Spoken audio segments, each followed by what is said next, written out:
বাবু দুপুর তো হয়ে গেল, যা সাহেবের কাছে খাবার নিয়ে আয়, যে আমাদের খাবার খাওয়ায়। খাবার ঠিক আছে বাবা। সাহেব চলো না খাবার খাই, আমাদের অনেক জোর খিদে পেয়েছে। খাবার না ছোট, আমাদের রমজান চলতেছে, বিকালে যা ইফতার করব। রমজান চলছে মানে? এই ছোট তুমি খাবার খাবা আমার সাথে চলো, আমি তোমাকে খাবার জিনিস কিনে দিব। কি বলছো, সত্যি খাবার খাবা? ঠিক আছে ভাইয়া চলো। এত সময় হয়ে গেল তাও আমার ছেলে এখনো ফিরলো না, আর আমার অনেক জোরে খিদে পেয়েছে। এই ভাইয়া তুমি আমাকে কোথায় নিয়ে যাচ্ছ? এখানে তো আশেপাশে কোনো বাড়ি ঘড়ি নেই। এই ছোট আরেকটু চল, সামনে আমার বাড়ি। না ভাইয়া আমি আর যাবো না, আমি যদি আরেকটু দূরে যাই তাহলে আমার বাবা শুনলে আমাকে অনেক মারবে। বাবা মানে কেমন বাবা? আমি জানি ও তোমার কি হয়।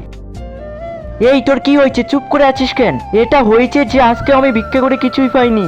কি বলছিস? মনে হয় তোর হাত পাও কাটতে লাগবে, তাহলে তুই ভিক্ষা পাবি? আমার এত জোরে খিদে পেয়েছে আর তুই খালি হাতে চলে আসিস? চল যা, যে আমাদের খাবার দে তার কাছে খাবার নিয়ে আয়। আরে আমার তোর কিছু একটা করতে লাগবে। ছোট তুই আর ভয় পাস না, আমি সব কিছু দেখে নিয়েছি, আর তোর আজকে থেকে আর কোনো ভিক্ষা করতে লাগবে না। তুই আজকে থেকে আমার সাথে থাকবি। কি রে এখনো পর্যন্ত ও আসলো না? আমার অনেক জোরে খিদে পেয়েছে, আমি খাবার খাবো। খাবার? তুই জেলে যেয়ে খাবার খাবি, চল আমার সাথে। ওই লোকটাকে হয়তো পুলিশ ধরে নিয়ে গেছে। ছোট তুই চল আমার সাথে।